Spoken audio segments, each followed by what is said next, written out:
Now, the BuckeyeXtra podcast with Joey Kaufman and Rob Aller from the Columbus Dispatch. Hello, everyone. This is Joey Kaufman from the Dispatch. I'm joined by Rob Aller breaking down the end of spring practice for the Buckeyes. They ended it on Saturday with the spring game. This was the first time in a while where we weren't sizing up a quarterback competition. Rob, last couple of spring games, it's been you've been looking at two passers and seeing who could maybe pull away going into the summer. Last year, Julian Sand made a statement, and then Will Howard certainly impressed at the end of spring a couple years ago. We didn't have a quarterback competition this time, but it still felt quarterbacks were the talk of the day at Ohio Stadium. Yeah, absolutely. We were looking at two things, and you wrote about this. One, Julian Sand, is he going to use his feet and legs a little more? And he did, and he looked pretty decent doing it. And then two is who's going to be the backup and how good is that backup going to be? We all assume that Tavian St. Clair would be the backup, and he is going to be. He got the bulk of the playing time in the spring game, and made some nice throws downfield. I thought his downfield throws were the highlight for him. Chris Henry Jr. can make you look good there. He's gonna be a phenom, I think, at wide receiver. But St. Clair, he's got size. I think he's like 6'4", 6'5". Maybe he's 6'3". I don't know, but he's taller than Julian Sand. He moved well. He's got some running capability. He had some whiffs. He missed a couple guys. He threw into coverage. Should have had one pass picked. But I thought overall he was improved from what we saw last year, and I would expect him to see some playing time, against, I think they play Kent State. They play Ball State. Ball State to open the year, then Texas, and then Kent State. Yeah, I would think in two of those three he would get some playing time. That's what I had my eye on. I went in looking at the quarterbacks and specifically St. Clair, and he wasn't incredible, but he was a little better than serviceable. What'd you think of Sand, who to me looked really good? There was some clunky play, but his check downs and his field vision are maybe even sharper than a year ago. Yeah, I think overall a pretty limited window into Julian, but I think the 4th and goal at the 4 line probably leaves you pretty encouraged for Ohio State fans. Just his willingness, I think, to take off and run. This was not a live situation, so Ohio State was in thud tempo, basically just wrap a guy. I'm not sure. Good for him. Good for him. It wasn't live, by the way. Right, because Christian Allegro might have knocked him out of bounds. That would have been quite the collision. So I'm not sure he actually scores on that play if it's live. He said 100% he scores. I guess we'll never truly know. But I think overall it showed a willingness to run when things broke down, and especially in the goal line where it still feels to me at times where they ended last year, is he decisive and quick enough in that setting on the field? So good for him to take off and run when he had some pressure from Zion Grady, who got around Carter Lowe there on the right side and got flushed and just took off running, which I think was probably the good sign. But you're right. I think Tavian St. Clair was probably the most intriguing of the quarterbacks just because he got the longest run. And I think, he is somebody Ohio State wants to be the quarterback of the future, the heir apparent to Julian Sand. Ohio State has gone with a plan in recent years where they're not just going to go portal shopping for a 4th or 5th year starting quarterback. They want to develop quarterbacks. And so you want to assess how that development is going. If the succession plan we think happens and Julian Sand goes to the NFL in a year, Tavian St. Clair would be in line to be the starting quarterback in his 3rd season with the Buckeyes, and he looks like somebody who has all the physical tools to be an elite starting quarterback with the way he can zip the ball downfield. They rolled him out. He has some good footwork where he set up and launched some throws downfield. We saw him practice the previous day on Friday, the walkthrough, There are times when his willingness to push the ball downfield got him in trouble with some interceptions, but you do see the physical tools, and it's very evident why Ohio State sees him as maybe the next in line. But hey, they need him to be ready this year because he is the backup quarterback. If Julian Sang gets hurt, that he would need to be ready. He only has 13 snaps against Grambling State to go off. Yeah. The other area that people were probably most interested in was the kicker. You got all these positions and all these highlight reels and, running backs and quarterbacks and linebackers. But, where the rubber meets the road the last few years has been the kicker and the outcry of missing crucial kicks against Indiana, against Michigan, um, against Miami, right? Miami was a long one. Yeah, that's true. That's true. Yeah, But I think they brought in this guy from Baylor. Connor Hawkins. Yeah, and nails the first kick was it 46 45, yards? 45, 46 45, yards. 46 yards, nails it, and everybody's like, woohoo, we got our guy. He can make long kicks. And then take it from there, Joey. Then a 43-yarder in the rain went wide left. Yeah. So he has a good track record. He came to Ohio State. He made 2 game-winning kicks last year, including some over 50 yards. So I think you still probably give most of the weight to what he did last year in real games. But certainly, I think in terms of calming the angst among Ohio State fans as it goes to kicking, it would have been, I think, nice for him to have also put that one between the uprights. But it was some rainy conditions, and it was 40 plus. I think the thing that Ohio State really needs to get back to with that position is they were under Noah Ruggles. Everybody remembers his last miss against Georgia from 50 plus. But he was a Luke Rosa finalist his first year with Ohio State, and he was nails inside of 40 yards.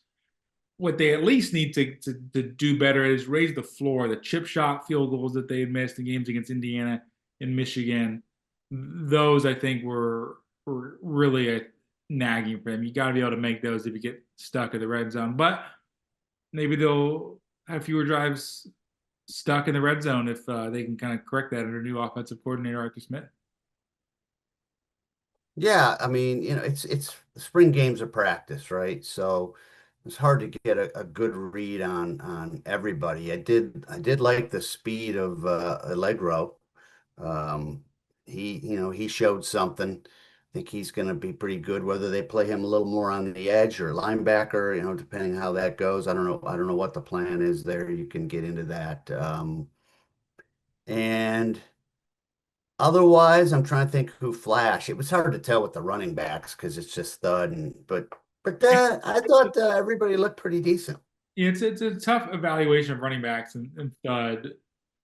I think it's a case, and they also had limited guy, only two scholarship backs. But I thought Jacoby Jackson looked okay. Like he's somebody who feels like probably going to be the number 3 back this year. He can catch the ball out of the backfield, kind of gives them an option on third downs for those situations. Maybe he fills into the C.J. Donaldson kind of role in some short yardage as well. I think probably the most evident matchups were just some of the offensive tackles against the defensive ends, because those are situations where you get to see guys in space, and whether they're stud or what, you can see how guys pass protect or for the ends get into the backfield. And this was a situation where I think Ohio State enters the summer with some questions about the depth of the offensive line. They were without Austin Serveld and Phillip Daniels. That meant Ian Moore and Carter Lowe were the starting tackles. I think Moore looked solid for the most part, but Carter Lowe had a tough time in some of those matchups. The play where Julian Sand got flushed in the pocket and scrambles for what they ruled the touchdown, that was pressure that Lowe gave up. He had some tough matchups against Kenyatta Jackson. I think after one of the sacks he allowed, you could see him actually visibly sink his head down, like Charlie Brown there. I actually felt sorry for the guy. He just got burned and a couple times, and just like his shoulders slumped and his head and the same thing happened Friday in the Right. practice. he's young. He's good star rating coming to Ohio State, but he's only a redshirt freshman, and that's a position that may take time. He's going up against Kenyatta Jackson, who is really good. So you have to keep that in mind. But the flip side of the coin is he's one of their top backup tackles going into the season if you end up wanting to start Ian Moore. And that's certainly a possibility where to replace Tegra Shabola at right guard, they push either Philip Daniels or Searville there, and then you have Ian Moore backfill there, one of them at tackle. And under that situation, you get into a situation where Carter Lowe is then your predominant backup tackle. Although even with injury, maybe you could move out Searville back to tackle. So he's not a true backup, and where injury would require him to start at tackle, but he is in the two deep right now. So you always want to see those players, I think, be able to step in case of injuries. And I think he had a tough go, but the defensive line I did think looked good because it wasn't just Kenyatta against Carter Lowe, but it was some of the other matchups. I thought Bo Atkinson shined at times, and his pressure led. I think he tipped the pass that Will Smith Jr. caught for the interception. He's got a lot of length and seemed like he was a promising player at North Carolina, which used him as a sort of a stand-up pass rusher. And he didn't really make a huge impact last year at Ohio State. But keep in mind that he transferred after spring practice, so he was one of the few guys they brought in during that spring portal window, which is no longer in effect. And so his development time at Ohio State has not been as extensive. And we've seen some Ohio State defensive linemen, maybe they didn't flash immediately. Tywone Malone was somebody like that, where he transferred from Ole Miss, and it took a couple years before he became more of an impact tackle. And this is Bo Atkinson's last year, and maybe with the benefit of having now a full year of experience in the program, can make a jump a little bit. Yeah, in terms of other guys that flashed, I was impressed by Devin Sanchez, which last year I thought, I don't know what you thought of his performance last year, a little up and down. I didn't think he quite lived up, and he was young, didn't live up to that. I think 5-star. 5-star, yeah. Yeah, I didn't think he quite lived up to that last year. Let's put it this way, he wasn't like a Caleb Downs, like, oh my gosh, this guy is NFL. And this year, I think he made some nice plays. So that's an upside, Then they for the need to have a Buckeyes. big year because that's a big reason why Bryce West and Aaron Scott are no longer at Ohio State. They transferred. He was somebody in Devin Sanchez who was rising up the depth chart and is seen as the starter opposite Jermaine Matthews. So you lost some depth because you expect someone like that to have a big year, and he wants to have a big year. He talked about wanting to be a Jim Thorpe Award winner and an All-American, which is, I think, probably what you want to hear from your cornerback. That's a position where you want to have confidence you're out there on an island. So it's for him, I think that's certainly of mind. They also, I think you got to see a little different look in the secondary. Earl Little Jr. did not play in the game. He underwent a cleanup knee procedure, was how Ryan Day described it. So he missed the end of spring, and that left them with one fewer safety in the starting lineup. Terry Moore and Jalen McClain with the starting safeties. And instead of using a safety as nickelback, which they had kind of done for most of spring, they put Jermaine Matthews there inside and allowed Dominic Kelly, the transfer from Georgia, to take one of those corner spots. And Kelly and Sanchez give you two big corners on the outside. I think that's going to be a package for them this year. They have some options in the secondary where they could go three cornerbacks or they could go three safeties, depending on sort of how they are trying to fit their coverage against certain teams. And maybe you go three corners if you're playing a pass savvy team. Maybe you go three safeties if you want more run support. But they do have some flexibilities with that nickel spot. And I think Dominic Kelly's kind of in the center of that. He's somebody you feel like you need to get on the field and put Matthews inside. Yeah, in terms of who fans would be interested in hearing about or seeing, I know Brock Boyd, turned a lot of heads in spring and was like, oh, this guy, look, watch out for him. I didn't think he had a great spring game. I believe he had a drop. He made a nice catch, I think, later, but so he was, I don't know, C plus performance in the spring game. Again, it's a practice. What about this kid from Texas, Brock Boyd? Yeah, he was the first freshman to lose his black stripe, but just ended spring probably on a quieter note, especially in comparison to Chris Henry Jr., who kind of stole the show with his 4 catches, 96 yards, had the touchdown pass from Davian St. Clair, and really made a good move on his route where he's lined up on the perimeter, and it's a go route. Makes kind of a quick cut inside on Jordan Thomas, then bounces back outside, and Tavian finds him deep there for score. He did not come in here, and I think after the spring game that everybody saw Chris Henry have, people were, oh, is he going to be the Jeremiah Smith and start outside? I think he's got a chance. Ryan Day mentioned that he should come in with that expectation that he wants to start, but he did not have the spring that Jeremiah had 2 years ago. I mean, 2 years ago, Jeremiah was taking first team reps and going against Denzel Burke in the Student Appreciation Day and beating him deep.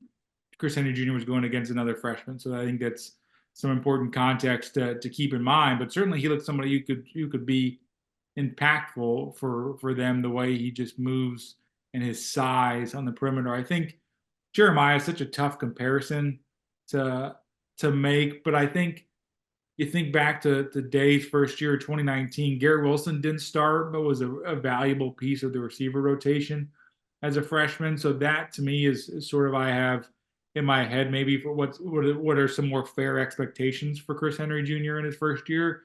The Garrett Wilson standard, where he was certainly part of the rotation with Ben Victor and KJ Hill and Austin Mack, but he was not maybe fixed in the starting lineup and the number one receiver like Jeremiah was in 24. That's, I think, a special case and speaks to how good Jeremiah Smith is.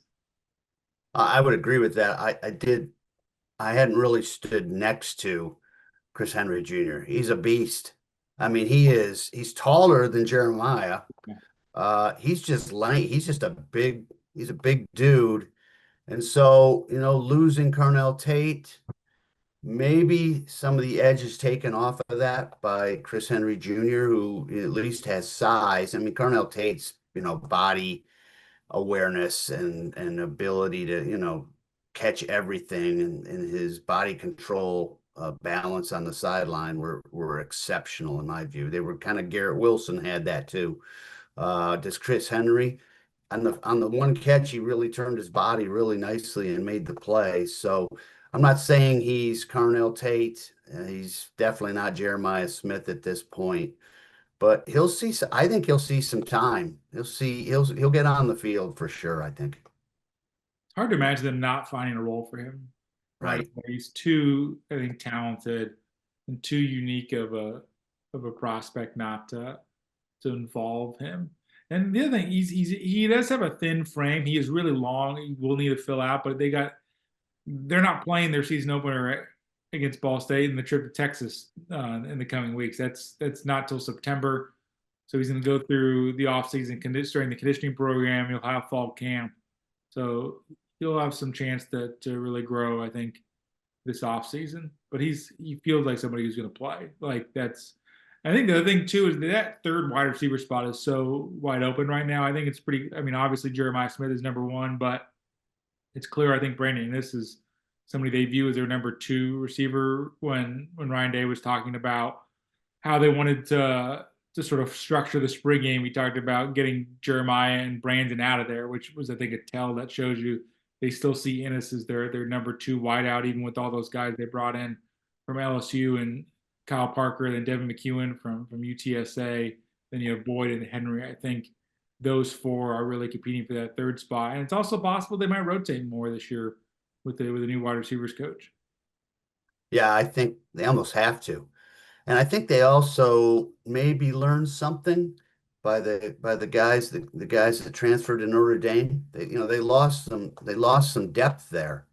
And so maybe by rotating, you keep guys happier. I don't know if that, I might be a little naive with the keep guys happy and they'll return thing versus how much you paying them. I mean, money is the first question that gets asked now. Well, how much you play guys probably affects what you are willing to pay them too. Or if a guy plays and maybe he doesn't put up the raw numbers, but at least has enough of a role, it makes you more confident in retaining them on maybe a higher salary than you would have Right. It also just popped into my head. If you play them and they flash a little bit, it's going to cost other teams more to Yeah. sign them away from you. So you're helping yourself by their market. Yeah, you're going to have to pay them more, but other teams might have to pay them more too, or outspend you. Mhm. Are they willing to do that for somebody who's just flashed a little? Yeah. Don't know.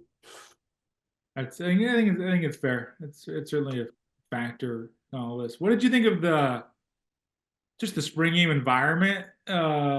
40,000 for the second straight year, which is on the low end for what they typically had. I mean, the weather I think contributed to it, but at least they got the game in. I think there's a lot of factors there. I think the weather, I think that there's just so much going on. It's like anything else now. There's just so many options out there, things to do. That than even 10 years ago. That people are like, yeah, there's spring game, but I've got other things to do and blah blah blah.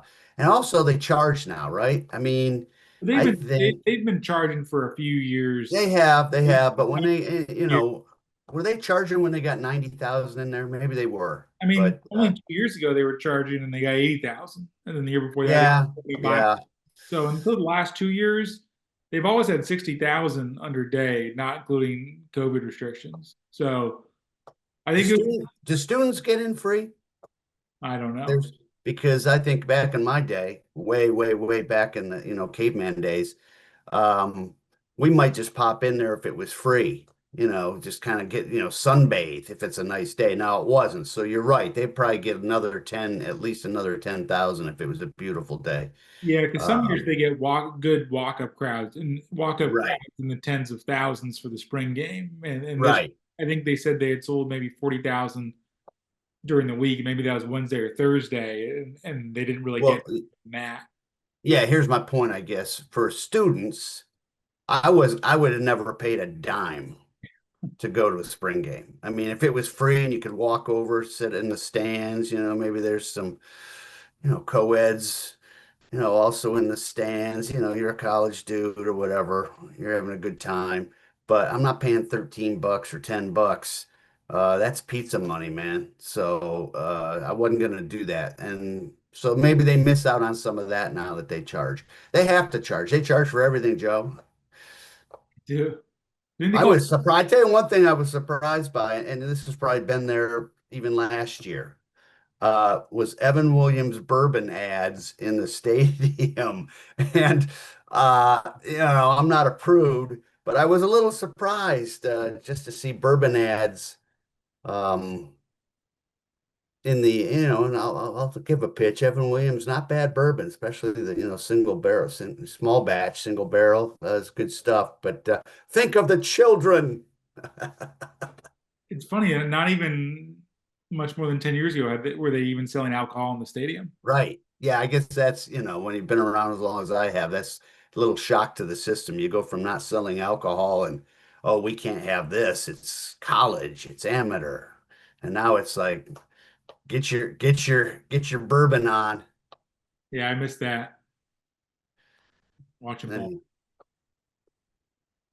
And yeah, that was the spring game. We stayed dry, fans, and I've never seen the players run off the field faster than after this spring game. They were sprinting up the tunnel and they were waterlogged.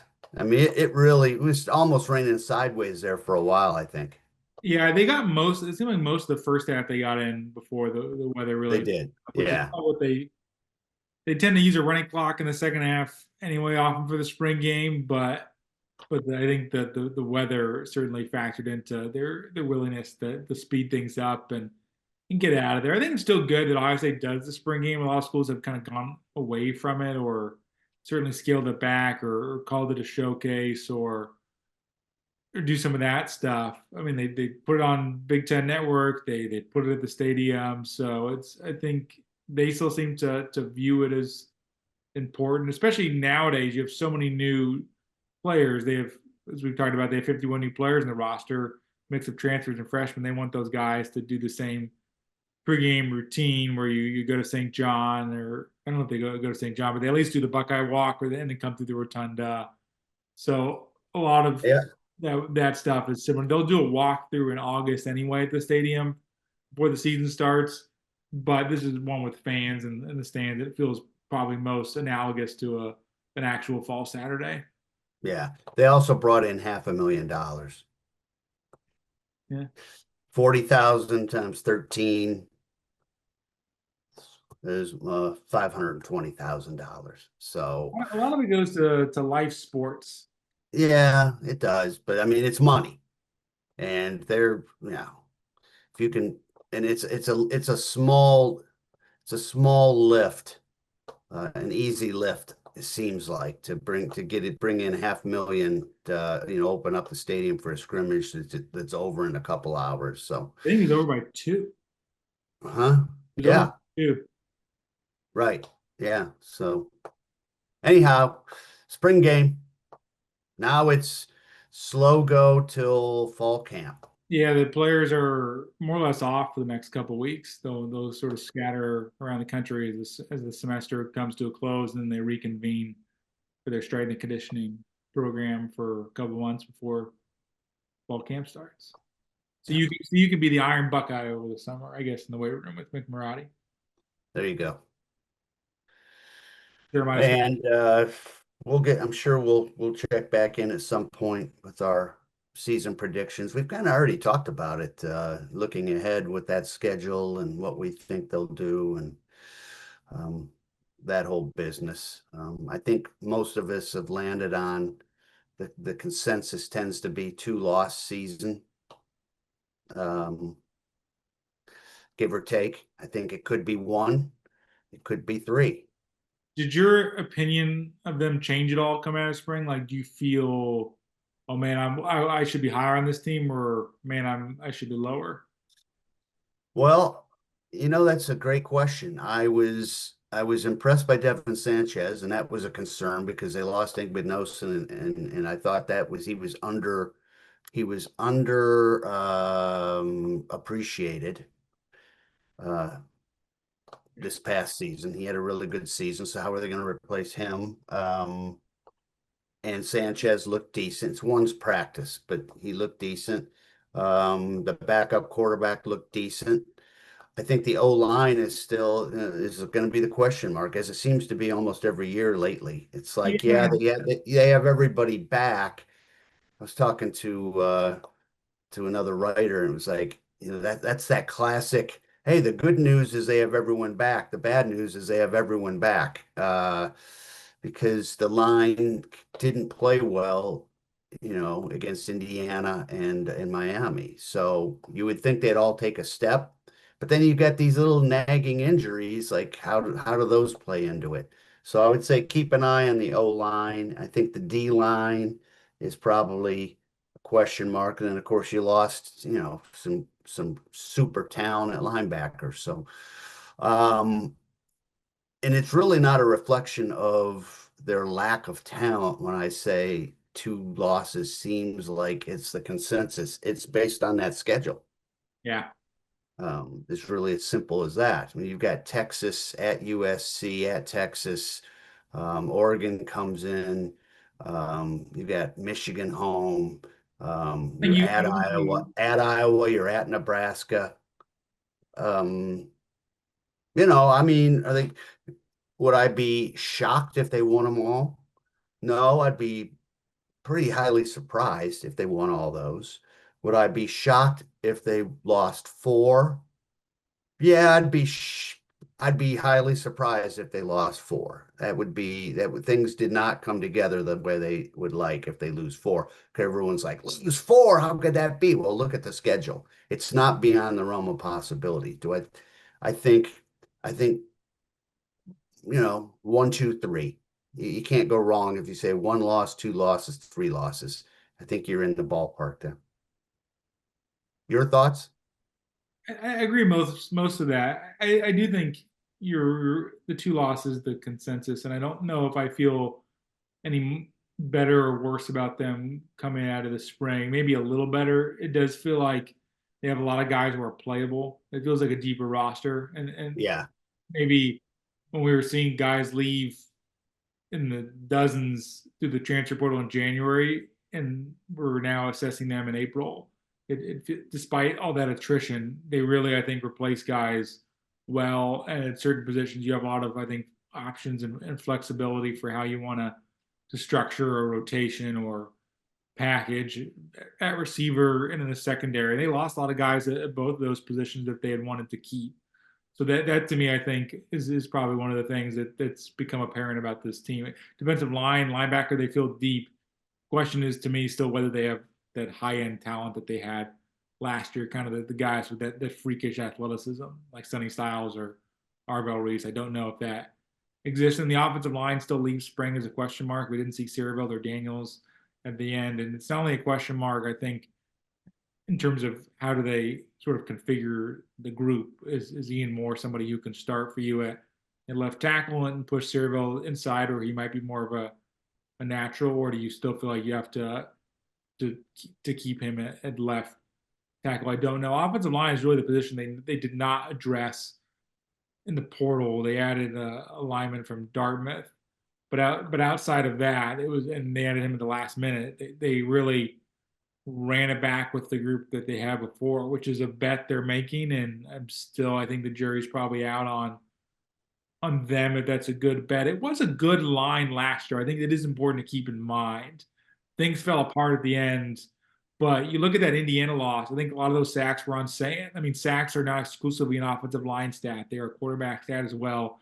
And he held on the ball significantly longer than any other team he played. And part of that was the pressure Indiana brought and really confused him.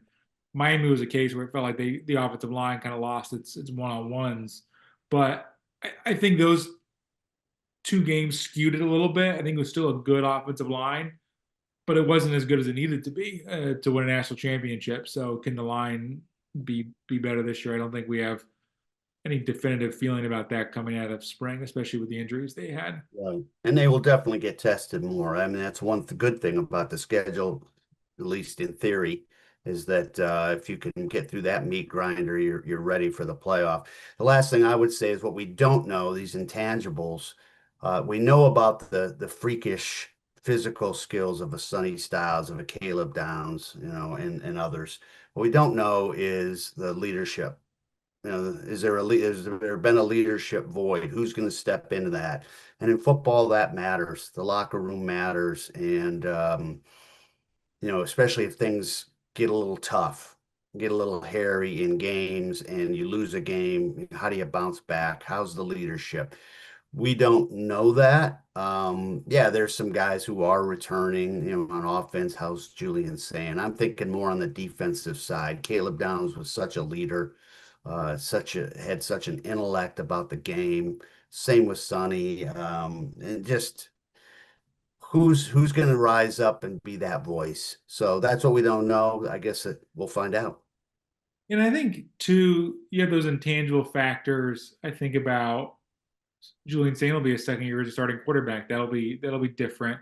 So many pieces on the roster are guys that Ohio State did recruit out of high school that they're hoping to continue to develop. Somebody like Bo Jackson, who didn't play much this spring. A lot of the offensive linemen, Luke Montgomery, Carson Hinsman, Austin Cerebell, they were recruited.